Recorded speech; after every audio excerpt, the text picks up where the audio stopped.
Here, met elke asem kan ons getuig van die goedheid. En dit sal nooit by die volheid kom van hoe goed U is. U is 'n goeie God. U is getrou. En U is ons redder. En U is ons verlosser. U is vir ons 'n standvaste rots. En ons het U lief, Here. Here, dankie dat U sê in die skrif dat U wandel onder die lofsange van U kinders. Dankie dat U hier is, Here. Kom transformeer ons, Heilige Gees. Ons grootste begeerte is om van glorie tot glorie getransformeer te word tot in die beeld van Jesus Christus. Kom transformeer ons, Here, stukkie vir stukkie. Ons verlyk soos ons redder. Ons wil 'n bruid wees wat reg is vir enige dag wat U kom. 'n Rein bruid. Reg vir haar bruidegom. Kom doen wat nuttig is, Here. In Jesus naam. Amen. Great. Amen. Julle okay? Okay, so ons gaan vandag aan met Openbaring. Nee, daarom nie. Ek moet sê ek sê vir Erik, dit het nogal heel vreemd vir my gevoel om hierdie week in te gaan en ons preek nie oor Openbaring. Nou 5 weke wat ons Openbaring gepreek het, wat 'n amazing 5 Sondae. Die vir julle was, dit was vir my. Baie geniet, soveel nie net kennis opgedoen nie, maar soveel openbaring gehad in daai 5 weke van wie hy is en dit wat vir ons voorlê en hoe goed en getrou hy is en soveel van sy wese geleer as jy na Openbaring kyk. Daar's soveel wat 'n mens uitmis as jy nie in Openbaring tyd spandeer nie. So dit was regtig, as jy enigiets van dit gemis het, asseblief gaan luister dit, ons pot gooi, nee, af die Afrikaans.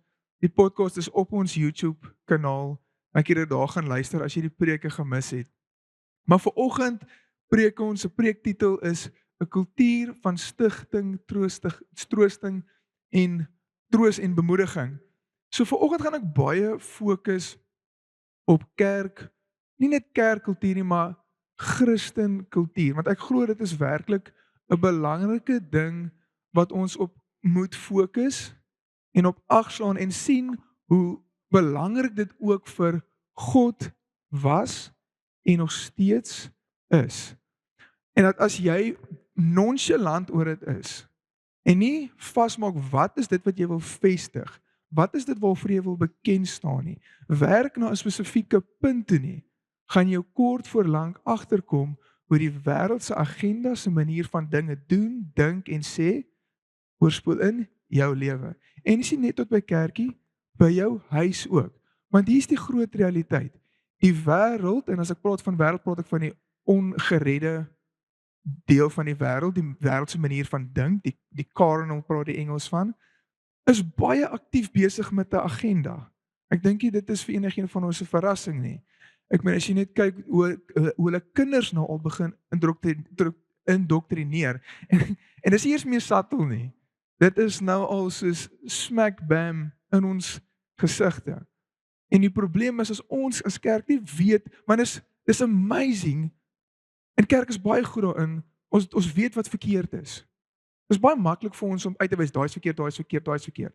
Maar as ek vir jou moet vra, okay, maar wat se kultuur persoon ons? Wat is dit waarvoor ons wil bekend staan? Wat is die kultuur wat jy wil vestig? Het jy vir my antwoord? En dalk het meeste van julle antwoord. Maar er is iets waarna ek ons wil aanmoedig en aanspoor om 'n kultuur te vestig wat Bybels is, sodat dit 'n kultuur is wat gedruk word en gepush word en wat ek wil amper sê bekend raak en soos 'n lig sal uitstaan en nie iets is wat ons hoop kom in plek per ongeluk nie. Want dit gaan nie per ongeluk gebeur nie. Ek onthou my communications lektor op universiteit sy het altyd die volgende gesê: If you fail to plan, you plan to fail. Nou ek wat is hierdie wat so uitstel? Procrastinator, daai ding. Het gedink, nee, ek sal jou wys. Ek sal jou wys. Maar dit is 'n realiteit. As jy nie gaan sit en sê, Here, wat wil ek vir my gesin? Waartoe werk ons? Wat is die kultuur wat ek wil vestig in my gesin? Wat is die tipe man wat ek wil wees? Wat is die tipe vrou wat my vrou volgens skrif wat sy wil wees en moet wees en hoe ek my kinders moet grootmaak nie? Dit gaan nie per ongeluk gebeur nie. Ander invloede gaan jou begin in rigting stuur. Maak dit vir julle sin? Amen. Great. So God se missie of die Engels praat van God's mission, wil ek vir ons terugvat na die heel begin toe. Want almal van ons wat hier binne sit, wil graag die wil van God uitleef. Is ek reg as ek dit aanneem, né? Dit is hoekom julle hier is, glo ek. En dan is die groot vraag wat almal al van ons gevra het, is Here, en ek is vasoortuig. Ek is nie 'n dobbelman nie, maar hierop sal ek 'n geeltjie sit.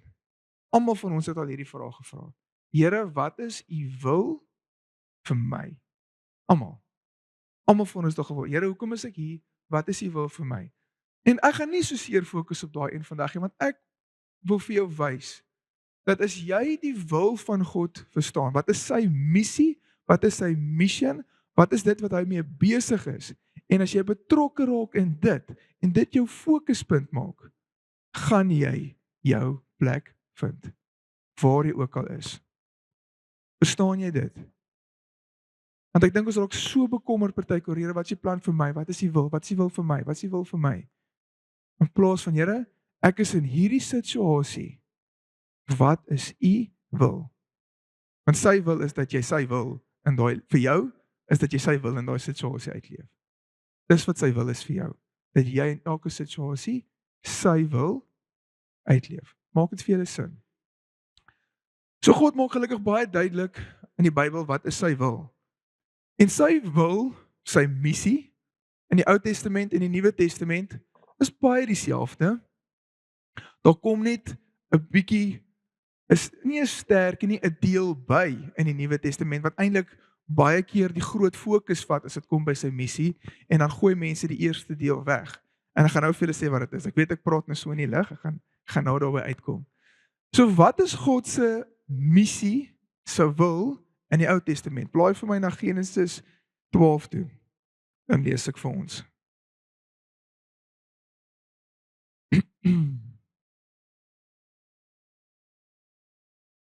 Genesis 12 vers 1 tot 2. En die Here het aan Abraham gesê: "Gaan jy uit jou land en uit jou familie en uit jou vader se huis en na die land wat ek jou sal wys. En ek sal jou 'n groot nasie maak en jou seën en jou naam so groot maak dat jy 'n seën sal wees." Hierdie is ook 'n profetiese woord van die seën wat gaan kom deur Israel, Jesus. Maar wat jy hier moet sien is God vat vir Abraham en hy verwyder hom van die land waar hy gebly het wat afgoderye wat bekend was vir afgode en afgodsdiensting. En hy vat hom uit dit uit om van hom wat te maak? 'n groot nasie. Hy wil hom wegvat daar uit. So jy sal sien in die Ou Testament hoe God, en ons weet, ons almal ken die wette, en almal is verskriklik bang vir die wette. Ek is nie onder die wet nie. Ek wil vir jou sê die wet is nie 'n slegte ding nie. Verskriklike goeie riglyne om volgens te lewe. En ja, ek praat nie van die wette wat sê hoe jy jou hare moet sny en wat se klere jy moet dra nie. Ek praat van die morele wette wat ons vind in die Ou Testament. Bly daarby. Dis goed vir jou. En hy vat hierdie en hy wil vir homself 'n nasie skep waardeur hy die seun van Jesus kan stuur. Maar hy wil nie net vir Abraham vat 'n nasie maak en sy plan daardeur implementeer nie, want die plan is nog altyd redding geweest want ons was ietwat in die moeilikheid. Maar hy wil hulle 'n nasie vestig wat soos 'n lig uitstaan oor die ander. Hy wil hulle heilig maak en ek gaan nou vir julle wys in die skrif. So God het nie Israel gevat en gesê ek gaan net na julle kyk en die res van julle sterkte nie. Want God se plan, ons vandag doen ons uitreike. So dit is hoe ons mense bereik. Maar hoe het hy mense in die Ou Testament bereik? Deur hierdie nasies so goed na hulle te kyk, so goed te wees vir hulle, sodat ander nasies na hulle toe wou kom. Dat mense deel wou word van wie hulle is. Mense wou deel word van hulle nasie as gevolg van die God wat hulle dien en vrees. Want ons weet, dis wel bekend as jy kyk in die Ou Testament hoe hy gesê het moenie betrokke raak met moenie met daai volk betrokke raak nie. Moenie deel word van hulle nie. Moenie saam met hulle dit doen nie. Moenie saam met daai volk daai doen nie. Is dit omdat hy nie daai volke wou bereik nie? Is dit omdat hy net nie 'n hart gehad het en omgegee het oor ander mense nie? Nee. Hy het geweet as hulle deel word van daai nasies, gaan wat gebeur? Israel gaan hulle bereik. Nee, wel as ons in Ou Testament lees, wys dit redelik vir ons wat gebeur het elke keer as Israel dit gedoen het. Hulle was dies wat vuil geword het. Hulle deel geraak van wat daai volke gedoen het. So God sê nee, en ons sien dit al met Abraham. Ek trek jou weg van almal af. Nie om jou te weerhou van die res van die wêreld en ek wil hulle nie bereik nie, maar ek wil jou oprig. Ek wil van jou 'n nasie maak, net soos wat hulle uit Egipte uitgevat het as slawe en hulle weer moes leer om mense te wees en civilized te wees, hoe hy hulle oprig as 'n nasie wat 'n lig vorm en nie meng met die ander mense nie en nie die goed aantrek wat die ander mense aantrek nie lyk soos die ander nasies nie. En ek wil hê hierdie moet sien, hier is baie belangrik want kerk, ons is nie veronderstel om te lyk soos die wêreld nie. Ons moenie lyk soos die wêreld nie. En ek besef daar's 'n plek en wat ons die wêreld wil bereik en 'n mens nie so onbekend raak vir die wêreld nie. En die wêreld se dinge nie, maar ons kan nie lyk soos hulle nie. Dus ek het nie 'n probleem as jy 'n vriend oornooi vir rugby en jy gebruik dit op so 'n manier om die evangelie met hom te deel nie. Dit is oukei as jy dit op so 'n manier wil doen. Maar dan was dit om hom oor te wen en dan sit verby, dan is daar nou 'n plek van groei. Dan is daar 'n plek wat jy die persoon na Jesus toe vat. Amen. Ek wil dit duidelik maak. Net nie dink ek is soos krities op soos kerke en hoe hulle goed doen nie. Dis nie wat ek probeer sê nie. Maar ek het hierdie brand in my, hierdie begeerte in my toe om die belangrike goed te hou in kerk. En dis Jesus. Soos om 'n kultuur te vestig waar die belangrikste ding vir ons in kerk is nie die koffie nie, nie die goeie geselskap, die great geselskap wat ons het by kerkie, nie die amazing soos band en die klank altyd klink nie, nie die great prediking nie, maar Jesus. Ek kom kerk toe om saam met hoe ook al die klank op daai oggend klink, saam met medegelowiges Jesus te aanbid. Ek kom kerk toe om 'n preek te luister en vertrou die pastoor om iets van Jesus te leer ken, om by Jesus uit te kom, om te groei in my verhouding met Jesus. Sodat ek wel vandag en môre beter is en meer sal lyk soos hy as wat ek gister was. Maak dit vir julle sin? Amen. En dit is vir my so mooi toe ek daai teksvers lees is in die Nuwe Testament is ons praat ons van die bruid, né? Ons is die bruid van Jesus. Gaan uit jou land uit. Daai deel van Genesis van die in Johannes 17 ek gaan nou vir ons lees. Ons is nie van hier nie. Wanneer ons gered word en ons moet dit besef, is ons uit die land van donkerheid, van boosheid, is ons uitgetrek. Besef dat jy nie meer deel is van daai land nie en ook nie veronderstel is om deel te vorm van daai land nie. Dit skakel eintlik oor in die Nuwe Testament toe. God het jou uit daai land uitgevat, soos wat hy vir Abraham uit daai land uitgevat het. En uit jou familie en uit jou vader se huis. Ons weet dat kinders gaan uit hulle ouer huis uit en vorm hulle eie huwelik, hulle eie familie. En dit wys my weer eens vorentoe. Ons as die bruid verlaat ons ou huis, die donker wêreld en ons is sy bruid en ons word een met hom. Maak dit vir julle sin? Moment, dit was vir my baie cool.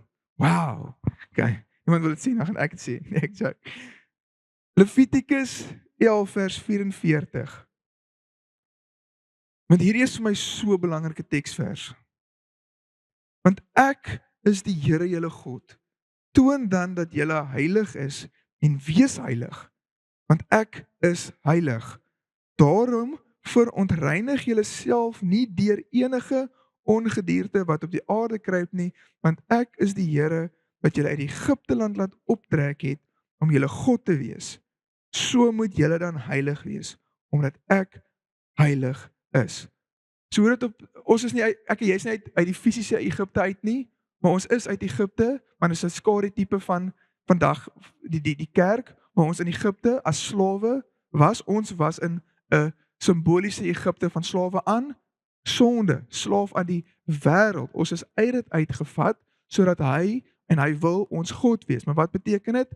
Hy is heilig en ons moet ook heilig wees, soos wat hy sê in die skrif. Het julle al gehad iemand wat vir jou gesê het moenie so heilig wees nie? As iemand dit weer vir jou sê, dan sê jy die volgende vir hom: Kom agter my, Satan. Hoekom? Want hy dink nie soos wat Petrus toe hy gesê het wat hy gesê het, maar nie regtig nie. Vra die Here wat jy moet sê.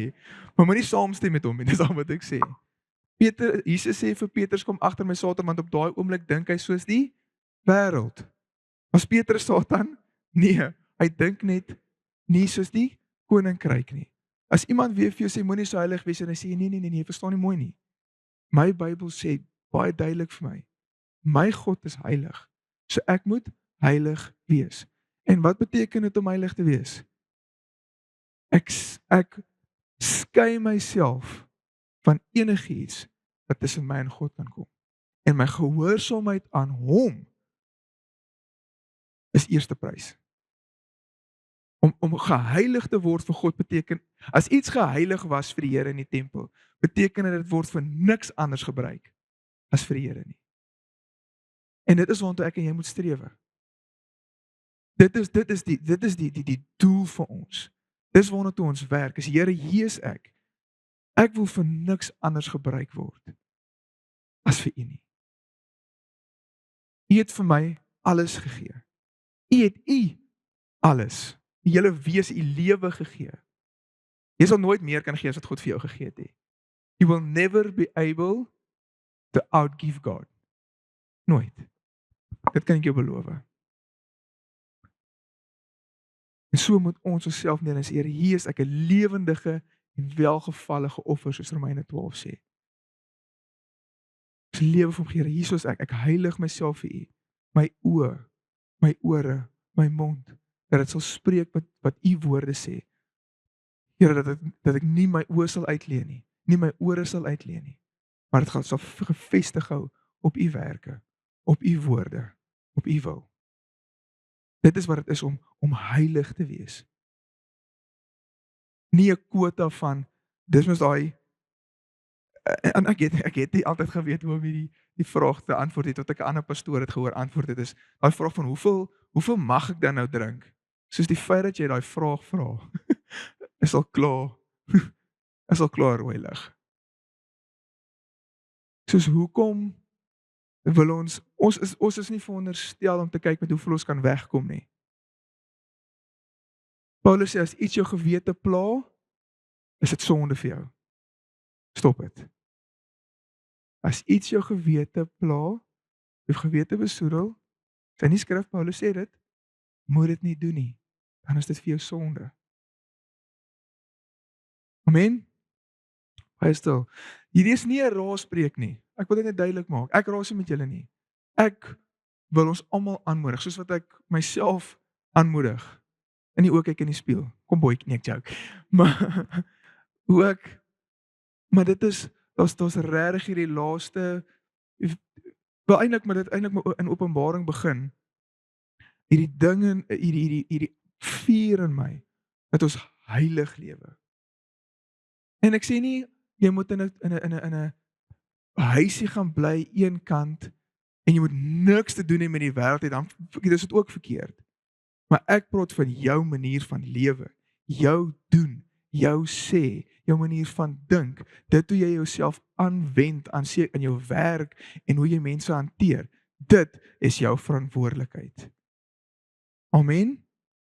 Fantastic. So God se missie in die Ou Testament was om die volk so heilig te maak dat mense na hulle toe kom. En jy kan maar gaan kyk, elke keer wanneer iemand deel wil word van Israel, is hulle deelgemaak. Niemand is weggewys nie. Want dit is God se manier gewees in die Ou Testament. Rut wat deel is van Dawid se bloedlyn, se Moabiet. Dis Israelitie. En as jy bietjie, ek het in volgende dienspan ook gedeel. Gaan kyk bietjie hoe die Moabiete tot ontstaan gekom het. Lot se dogters het nie kinders gehad nie. Dus hulle sê kom ons maak vir pappa dronk en ons kry kinders by hom. En dit is hoe daai nasie ontstaan het, die Moabiete. Maar sy sê vir Naomi, my God, jou God is my God. En sy gaan saam met Naomi, sy neem die Here aan, sy neem Israel se manier van dinge aan en sy raak deel van die belangrikste bloedlyn in die hele Bybel. Hoekom sê ek dit vir jou? Want God is in die reddingsbesigheid. Dit het op 'n sekere manier gelyk toe en dit lyk nou 'n bietjie anders, maar ons 'n sekere aspek wat nog steeds dieselfde is en ek gaan dit nou by dit uitkom. Eksodus 19 vers 5 tot 6. As julle dan nou terdee na my stem luister en my verbond hou, baie belangrik, as julle dan nou terdee na my stem luister en my verbond hou, sal julle my eiendom uit al die volke wees. Want die hele aarde is myne en julle sal vir my 'n koninkryk van priesters en 'n heilige nasie wees. Dit is die woorde wat jy aan die kinders van Israel moet meedeel. Sy plan is baie duidelik in die Ou Testament. Ek wil julle 'n heilige nasie maak, my priesters. Maar hoe doen ons dit? Luister na sy stem. Luister na sy woord. Hy sê Hendriko, ek hoor nie sy stem nie. Hy het nogal baie gepraat hier binne. Ken hierdie. Julle kan nie vir julle ek het eendag, dit was in COVID gewees, ek het 'n kort videoetjie gemaak, want ek kom die gedagte by my op. So ons kan nie sê ons is lief vir God, maar ons is nie lief vir sy woord nie. Hoe weet jy dan wie jy is? Hoe kan jy lief wees vir iemand wat jy nie ken nie? Raak lief vir sy woord. Jy sal verbaas wees, glo vir my. Hy sal jou keer op keer verras hoe hy jou lewe verryk deur moeite te doen met sy woord. En is nie en jou omstandighede gaan nie eers altyd verander nie, maar jy gaan verbaas wees hoe hy jou verander. Hoe hy jou versterk. Hoe hy jou transformeer. Hoe jy berge versit wat jy nie eers gedink het jy's vakansie nie. Net as gevolg van sy woord in jou. Amen. Amen. Luister na sy woord. Wees heilig, want ek is heilig, 'n heilige nasie, sê hy. In die Nuwe Testament sien ons dat hy baie meer die opdrag gee van uitreik, gaan uit na alle nasies. Ons moet gaan uit na alle nasies, maak disippels. So dit is baie meer 'n missie van uitreik, nie meer noodwendig een van trek nie. Maar ek wil vir jou wys dat die feit om te wees soos in die Ou Testament het nie weggeval nie. Ons kan nie prys gee die absolute belangrikheid wat God gesit het in die Ou Testament op gehoorsaamheid en 'n sekere kultuur wat hy wil vestig van heiligheid, prys gee en net fokus op ons gaan uit en ons vertel vir Jesus en ons karakter en alles lei daaronder nie. 1 Petrus 1 vers 14 tot 16. Hoekom sê ek dit? Hoekom lees ek hierdie skrif vir jou? Want skrif wat herhaal in die Nuwe Testament dra ons oor van die Ou Testament. Want ons is nie onder die ou verbond nie, maar wanneer dit herhaal word in die nuwe verbond in die Nuwe Testament, beteken dit dat dit het 'n invloed op ons. Dit is tot betrekking tot ons en ons moet agslaan daarop in die Ou Testament. Soos gehoorsame kinders moet julle nie inrig volgens die begeerlikhede wat tevore in julle ontwetenheid bestaan het nie, maar soos hy wat julle geroep het heilig is, moet julle ook in julle hele lewenswandel heilig word. Omdat dit geskrywe is, wees heilig, want ek is heilig. Weereens sê hulle dit in die Nuwe Testament. As kerk, ons moet fokus op ons karakter en ons kultuur in kerk ook. Ons moet heilig wees. Een karaktereienskap wat ons definitief 'n fokuspunt altyd aan kan maak is, hulle sal weet julle is my disippels aan hoe julle mekaar liefhet. Ek dink nogal dis iets wat kerk hoog op die prys op die belangrike prioriteitslysie insit. Ek dink baie keer is dit vir ons makliker om mense buite kerk lief te hê want ons het nie noodwendig so groot verwagting van hulle nie. Maar in kerk raak ons so vinnig ontsteld met iemand en die dalk so vinnig offended met of dit die pastoor is en of dit nou weer dit ook al is. Ons moet mekaar lief hê, goed lief hê. Lief beteken nie jy stem altyd saam nie, maar jy hoef ook nie altyd reg te wees nie. Ek dink daai is belangrik. Jy kan vir iemand lief wees sonder om jouself te probeer reg bewys of die ander verkeerd te bewys. Amen. Johannes 17 vers 14 tot 17 ek het daarvan gepraat. Omdat jy moet besef en jy moet jouself daarvolgens handel is dat jy is nie meer 'n burger van die ongeredde wêreld nie. Ons is nie veronderstel om so op te tree nie. Ons moet optree soos die woord van God want ons is van deur die Gees gebore. So dit beteken ons is van die Gees, ons is van die Here. Ons is van sy koninkryk. So ons moet lewe volgens sy wil. Hoe weet ons wat dit is? Die Bybel. Matteus 5 vers 13 tot 17. Julle is die sout van die aarde, maar as die sout laf geword het, waarmee sal dit gesout word? Dit deeg nêrens meer voor as om buite gegooi en deur die mense vertrap te word nie. Julle is die lig van die wêreld. 'n Stad wat bo-op 'n berg lê, kan nie weggesteek word nie. En 'n mens steek ook nie 'n lamp op en sit dit onder die meetemmer nie, maar op 'n staander en dit skyn vir almal wat in die huis is. Laat julle lig so skyn voor mense dat hulle julle goeie werke kan sien en julle Vader wat in die hemel is verheerlik. Wanneer mense ons lig sien en ons manier van optree, moet hulle kan sien dat dit anders lyk as die wêreld. Dit moet so 'n manier wees dat dit ons Pa verteenwoordig wat in die hemel is. Dit moet sy karakter verteenwoordig of hulle dit nou weet of nie.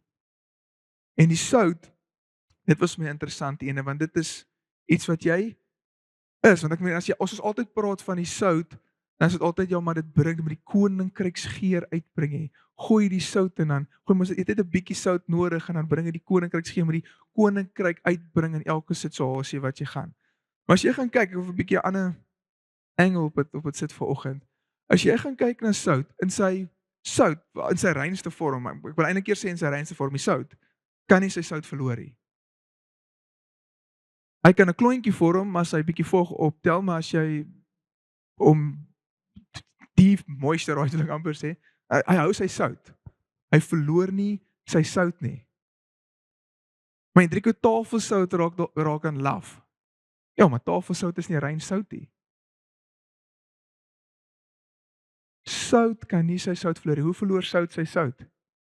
Dit word met ander goed gemeng. En dit is wanneer sout sy sout verloor. So wat is die opdrag en die waarskuwing vir ons in daai teksvers? Dis baie meer as net om iets uit te bring. Dis baie meer as net die funksie van sout. Maar dit is ook die manier van die sout, 'n manier van wees. Sout verloor sy sout wanneer dit meng met ander bestanddele. En net soos dit vir ons wat as Christen is ons verloor ons sout as Christen, wanneer ons toelaat en onsself meng met ander bestanddele. Ja, maar ek wil nog ek is op 'n journey. O ja, dis daai. My probleem is dit met die soos met die journey is dit raak 'n verskoning. Ek is op 'n journey, so dit raak 'n verskoning, soos ek weet ek het hierdie fout. Ek gaan nie nou in 'n spesifiek een ingaan nie, maar ek is op 'n journey. En hier's die ding is ek maak nie af as jy sukkel met iets en jy maak werk daarvan, want ek weet daar's mense wat aktief en ek sien wat hulle doen om dit reg te kry. En ek het super baie respek vir dit. Wêreldse respek vir dit, want ek sien hulle doen dit omdat hulle lief is vir die Here. Maar dan sien ek ander keer, nee, maar dit is 'n journey en dit bly maar net 'n journey. Saam met oor aan die volgende dag. Maak dit vir julle sin wat ek sê? Dis nie om kwaai te wees nie. Maar ek wil hê jy moet die erns sien daarvan. En ek wil jou regtig uitnooi, gaan lees die Ou Testament. Daar's 'n besef van sy heiligheid wat ek in die Ou Testament ontdek het, nog meer as in die Nuwe Testament. En genade wat ons nou vandag het, maak vir my soveel meer sin nadat ek die Ou Testament gelees het. As ek sien hoe hy nasies geoordeel het. As dit vir Jesus was nie, ek en Hugo praat gisteraand daaroor op pad terug van die manne aand toe. As dit nie vir Jesus was nie, besef jy dat ek en jy van die 10 teen 1 van die mense sou wees wat God gesê het gaan wis kind, vrou, man, dier, alles uit. Niks moet oorbly nie. Want ons is heidene nou. Ons het so afgode gedien het. Besef jy dit? Maar God stuur Jesus sodat ons gered kan word. Sodat ons hom kan ken. Sodat daar versoening kan wees tussen ons en hom. Wat 'n amazing God. Wat 'n amazing God. Wat homself gegee het sodat ons hom kan ken. Want God is dieselfde God van die Ou Testament. Ek bedoel ons kan nie sê hy bly dieselfde vandag, gister en môre en ons want Jesus is die maklike een om in ons verbeelding op te roep. Want ons lees sy storie. So ons kan hom maklik personify as ek dit so kan stel. En iemand sê eendag vir my, ja, maar God is die kwaai een, Jesus is die vriendelike een en die Heilige Gees is een wat by my is en soos my troos en ek is soos wel, kom ek verduidelik net gou vir jou wat sê die Bybel. Jesus sê, as jy my gesien het, het jy die Vader gesien en dan sê hy verder sê Jesus ook, ek stuur een in my plek wat net soos ek is. So dit sê vir my wanneer ek die Ou Testament lees ek van Jesus, Vader, Seun en Heilige Gees. Wanneer ek in die Nuwe Testament lees ek van die Vader, Seun en die Heilige Gees. Hulle is presies dieselfde. Maar hoekom word ons nie geoordeel op die manier wat hulle geoordeel is nie? Jesus, prys die Here. Prys die Here. Dis sy genade het my soveel van 'n groter realiteit geword. Dit waarvan ons gered is. Want hy moet getrou bly aan sy karakter. Hy moet 'n regverdige God bly. So hoe bly hy regverdig? Hy stuur sy seun. Hy betaal die prys. Prys die Here. Ja. Amen. Ek gou by my plek kry.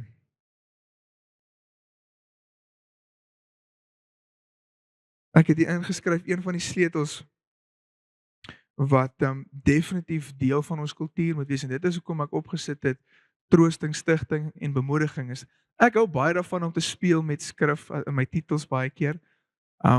Die wat dalk al van ons profetiese konferensies of kursusse gedoen het, sou gesê het eers maar hierdie klink nogal bekend, want in 1 Korintiërs 14 vers 3 tot 4 sê die volgende: Maar hy wat profeteer, spreek tot mense woorde van stigting en troos en bemoediging.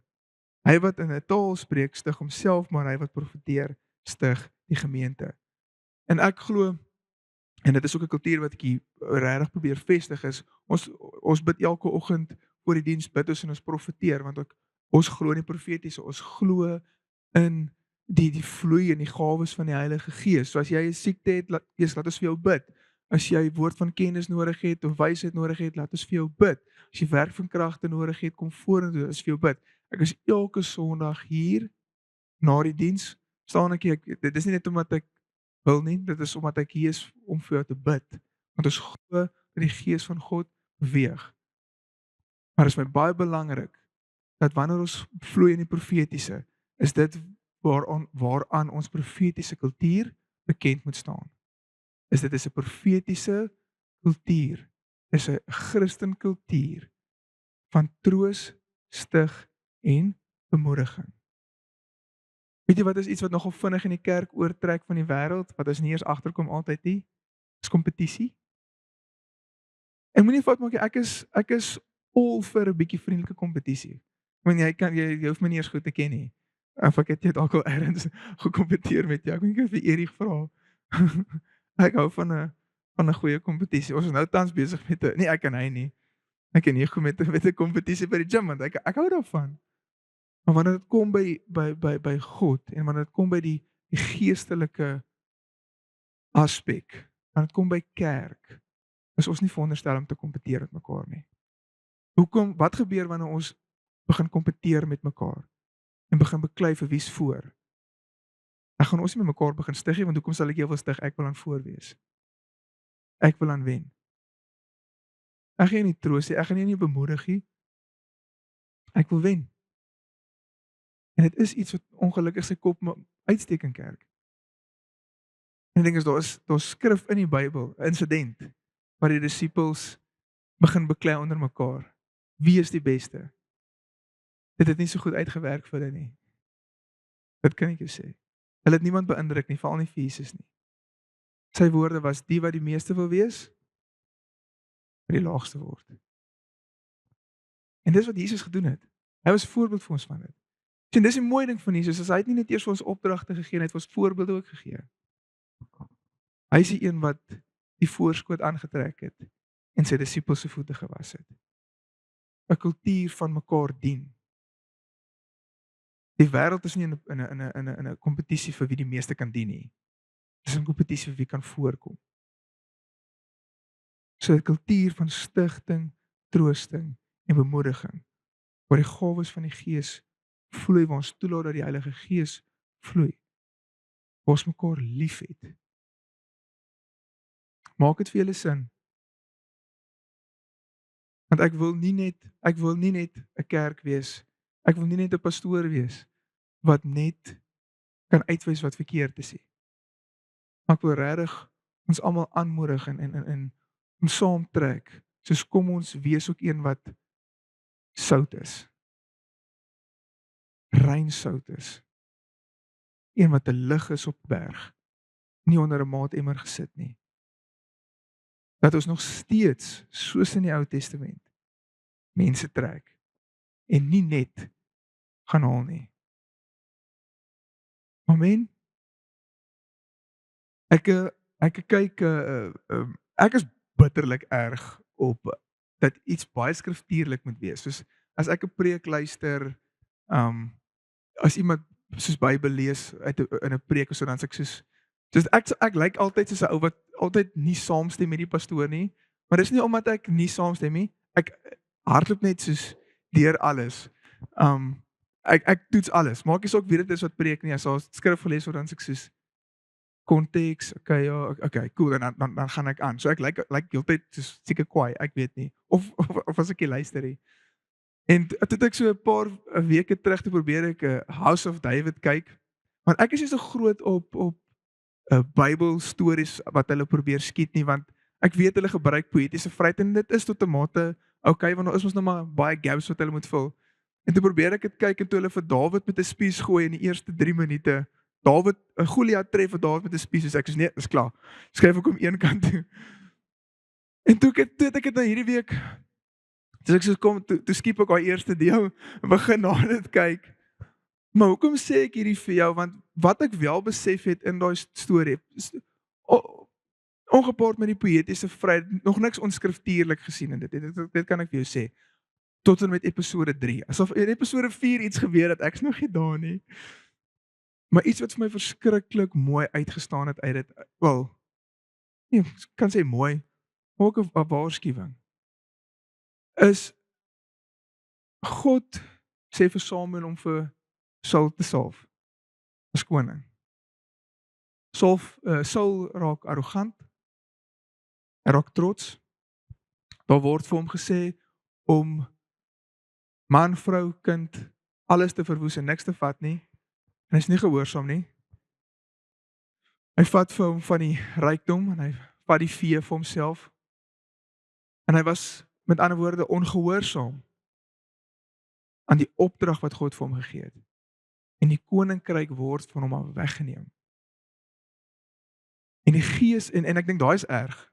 Die ergste deel vir my is en die gees van God ook. Die gees van God lig van hom af. Samuel gaan en hy salf vir Dawid.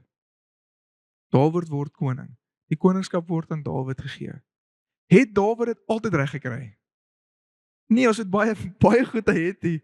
Dink is een van die bekendste stories van Batsheba.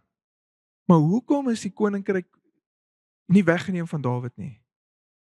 Want hy was nie arrogant en blind vir sy eie sonde nie. Ja, hy het so 'n bietjie 'n voetfout gemaak met Nathan. Hy vra wat met so 'n man gebeur. Dis vertel hy vir hom baie duidelik 'n man wat by 'n ander man se vrou slaap en die man laat doodmaak, so ou. Sê Nathan van Dawid, dit was jy. Maar wat doen Dawid? Hy bely sy sonde. Gaan lees Psalm 51. Dis die Psalm wat hy geskryf het na dit. En kyk wat is die ding waarvoor hy pleit. Here, moet net nie u gees van my aflig nie.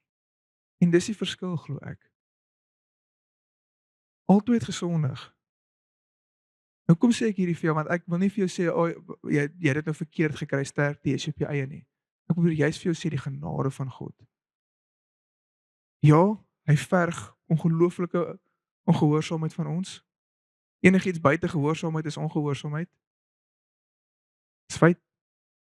Maar hy het soveel genade as jy dit verkeerd kry en jy met 'n na hom toe gaan en hom sê, Here, skep in my 'n rein hart soos Dawid. Here, moenie u gees van my aflig nie. En hy sal jou vergewe. So jy moenie swaar voel oor vanoggend nie. Dit moet vir jou 'n bemoedigende preek wees. Hoop so. Dis wat ek regtig probeer doen.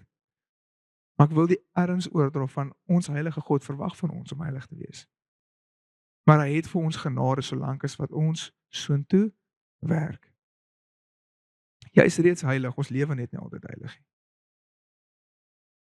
Amen. Daar kom al vandag mense uit vir gebed, want gewoonlik nooi ek julle as ek klaar amen gesê het en dan begin almal al hardloop vir die koffie. So dan hoor julle is nie altyd seker ek sê ek is hier voor vir gebed hier. Ek is hier voor vir gebed as ons klaar is. Enigiemand gebed nodig het. Maar ek wil vra dat ons sal staan en dan wil ek ons graag lei in gebed. Julle kan maar staan.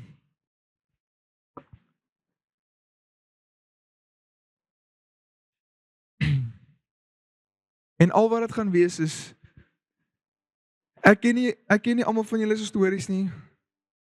Ek doen nie. Ek weet nie waarmee jy sukkel nie. Ek weet nie wat agtertoe deure gebeur nie. Maar hier's een ding wat ek weet, is wanneer ons ons sondes bely, sal God dit vergewe. Jy het nie hard op te bid nie.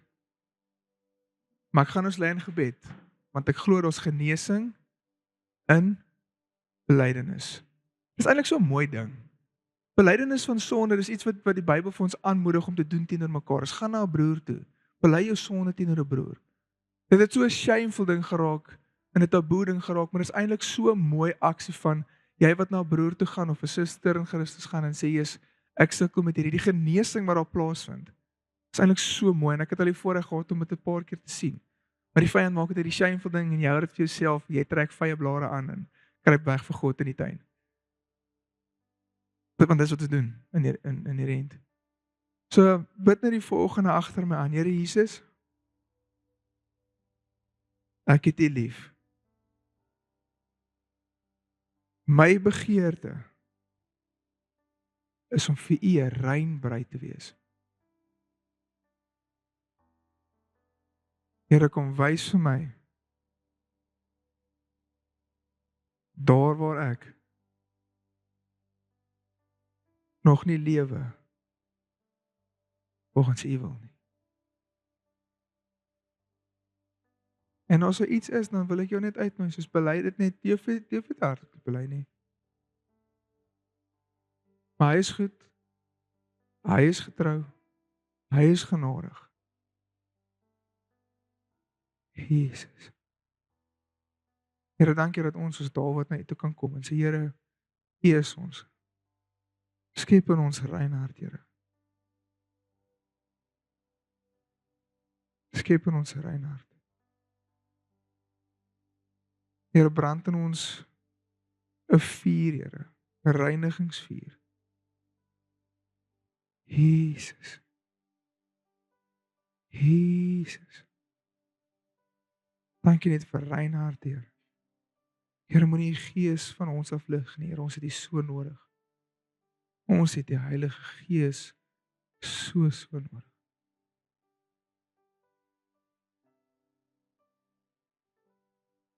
Jesus. Here, ons wil U gehoorsaam wees, Here. Ons wil U dien. Ons wil vir U 'n rein bruid wees. Ons wil U behaag. Ons wil vir U goeie werke doen, Here. Ons wil, want ons het U lief. Nie net omdat U dit van ons vereis nie, nie net omdat dit in die woord staan, Here, maar omdat ons wil. As 'n liefdesdaad teenoor ons God, ons bruidegom, wil ons onsself rein stel vir U, Here. Here, en Jesus, wanneer U terugkom, weet ons nie, Here. Ons weet nie. Maar mag ons dit 'n hartsaak maak. Mag dit vir ons op die prioriteitslys wees, Here, om elke dag te werk daaraan as 'n liefdesdaad om onsself te reinig vir ons bruidegom en rein te hou vir ons bruidegom. Vir ons bruidegom wat op pad is. Here, U kom terug vir die kerk, Here. Here, help ons. Here, help my. En nie in die rol wat ek ook moet speel in dit, Here. Sodat U sal terugkom na 'n rein bruid, Here. Ek wil deel wees van 'n rein bruid, Here. Ek wil hierdie gemeente as 'n rein bruid vir U gee, Here.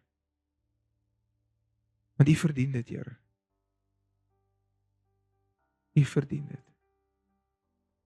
Groot en almagtig is U, skepper van hemel en aarde. Daar is niemand soos U nie, Here. Daar was nog nooit en daar sal ook nooit wees nie. U heers, Here, U is soewerein. U is op die troon. U is heilig en U is waardig. Die een wat is, was en altyd sal wees. Alfa en Omega, die begin en die einde. Die een wie se naam waaragtig en getrou is op die wit perd met vuur in sy oë. Ons loof U en ons prys U. Here, ek bid sommer elke persoon wat hier is. Ek bid dat Here sal veilig hou in hierdie week. En hulle sal beskerm vir hulle gesondheid. Here, en mag hulle vooruitgaan in hierdie week, Here. Mag dit voor in hulle hande sit, mag dit vrug dra in Jesus naam. Mag hulle ingaan en hulle uitgaan geseënd wees. Amen.